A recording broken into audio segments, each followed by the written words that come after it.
Onte á noite li un artigo dun rapaz galego, activista queer, do BNG, todas estas cousas. A min constame, porque o vin en redes, que é doutorando. Ele está preparando a súa tese de doutoramento. E fixen unha crítica ao artigo, moi sinxela, pero o primeiro que critiquei foi o formato, dicindo como se nota que este rapaz é un doutorando, que escribe un montón de liñas onde nos leva a estudos, teorías, artigos e acontecementos históricos, incluso, e tamén a acontecementos actuais, a temas políticos actuais. E refire aí, pois, as persoas, as datas. Eu pregunteime moitas veces a tese de doutoramento, que eu lin unhas poucas ao longo da miña vida, porque a veces interesa a matemática, é unha tese de doutoramento, achégame todo o que esa persoa xa buscou. E pregunteime canto hai no proceso de facer unha tese de adestramento da túa maneira de pensar, que logo refléxase, por exemplo, nun artigo, non? Onde dis, notase que a persoa escribe como se escribe nunha tese, porque unha tese doutoral existe unha forma de facela. Por máis que é unha investigación e supónse que é aquelas conclusións ás que ti vas chegar, hai un método. Logo á noite puxen un podcast sobre o idealismo alemán, porque xusto ao estar outra vez con risco, eu, por exemplo, en Historia del Diablo ou Historia de los Judíos, eu, que son unha ninguén, sí, atopo esa influencia da maneira de escribir no idealismo alemán. E o idealismo alemán era esa filosofía das élites. É como que se fose moi comprensible, non sería bo, non? E risco, de feito, nun dos relatos do libro das horas, para min, que tampouco teño que ler máis o relato e rascalo ben, fai unha alusión que eu teño que rascar e pensar ben nela, onde fala da Alemanha e fala como se fose algo que aínda se toma o té, aínda se tomaba o té nesa época na casa do filósofo Simmel. Viña a dicir algo así. Entendo eu, xa dixo unha ninguén, que risco aquí fala de aínda quedaba un pouco aquel residuo do idealismo, non? De que a filosofía, esa parte intelectual era xusto para esas élites que se xuntaban e tiñan que entenderse entre elas. Eu xa acordei pensando que a finais dos 80 en Francia creouse algo que se chamou o Informe Bourdieu, que trataba de democratizar a filosofía. Apoiándose nas teorías de Bourdieu, onde falaba, non, de que a túa orixe humilde era unha limitación dentro do sistema educativo. O Informe Bourdieu viña a dicir que hai que adaptar de tal forma que o sistema educativo non marque estas diferenzas. É a necesidade de que a filosofía estea aí, que é algo que aquí tamén dicimos, é que a filosofía ten que estar nas escolas. Pero ao mesmo tempo, cando nós pedimos que a filosofía estea nas escolas, parece que desde dentro da escola pedimos permiso ao poder para fomentar o pensamento crítico. É en sí unha contradicción, porque o sistema educativo é un instrumento do poder. Por iso, cando cabe a un goberno, andamos xa coas leis a voltas. A xente dentro do sistema educativo, docentes, son persoas moi exitosas dentro do sistema educativo. que eu creo que a grande maioría, unha cousa que vai caracterizar é a súa capacidade de adaptación ao sistema.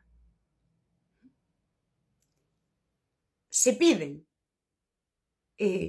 poder fomentar o pensamento crítico, canto pensamento crítico hai en pedir permiso para fomentalo. De que eu sempre penso polo arredor. Sempre vou como pola volta de fora, pensando. Pero claro, eu non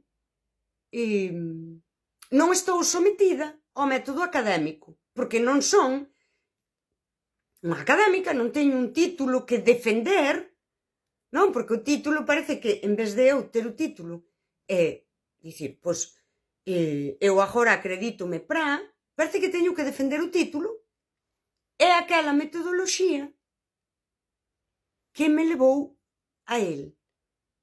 Sí? O sistema académico di que esta é a maneira de pensar.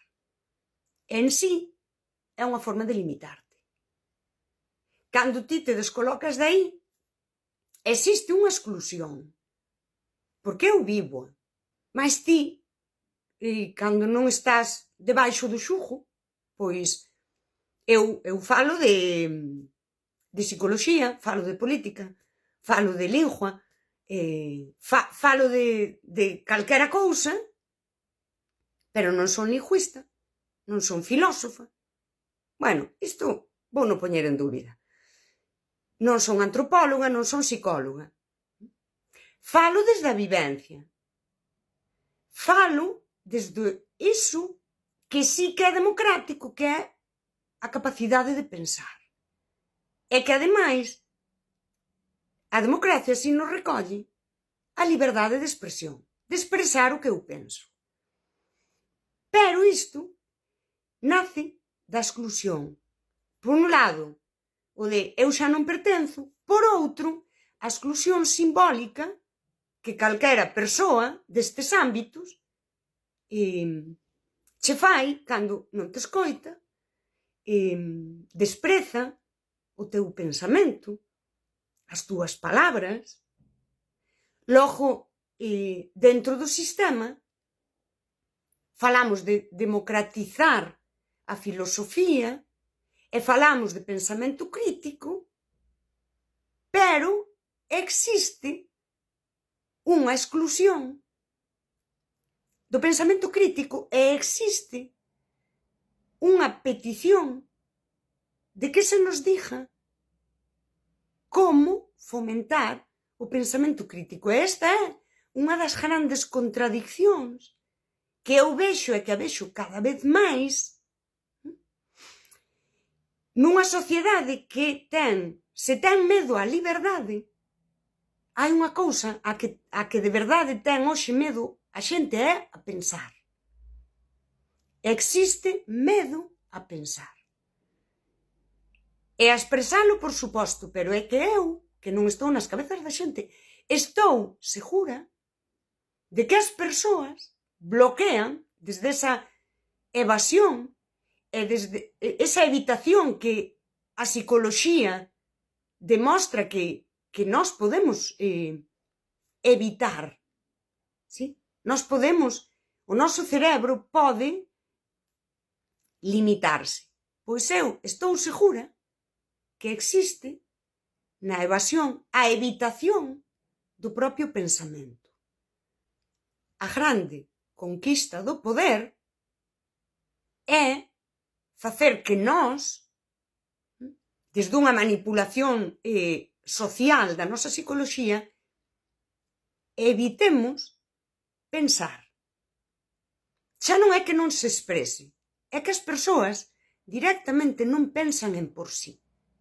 Se usamos a Bourdieu, como fixaron en Francia, para pedir que se democratice a filosofía, para fomentar o pensamento crítico, era moi boa cousa pensar que Bourdieu é que na súa época se falaba de como nós exercemos o poder entre nós, como nós obedecemos ao poder. A min, persoalmente, pareceme absolutamente contradictorio usar a Bourdieu para pedirlle ao poder que nos dé un método para fomentar o pensamento crítico. E máis, eu opino que a filosofía é algo humano. Todas as persoas somos filósofas, o potencial está en nós, porque podemos pensar. E podemos ata pensar sobre como pensamos, o que sería o metapensamento. Logo, aínda dentro do sistema, eu podo cuestionar, sí, todo iso. Mas sí que é, aquí isto tamén diría Bourdieu, eu vou quedar excluída. Vais a exercer unha violencia simbólica sobre min para desacreditarme. E daquela eu, que son bastante devota de Bourdieu, vou falar igual. Desde fora. Cando vou pola volta de fora, non me van validar. Pero cando acepto a exclusión, tampouco funciona a violencia simbólica e de algunha forma eu mesma desacredito a esas persoas para cuestionar o que eu digo. Porque non o digo desde a academia, desde a universidade, desde un despacho onde se toman decisións, non o digo desde a militancia, desde a afiliación, senón que o digo desde a vida. E iso,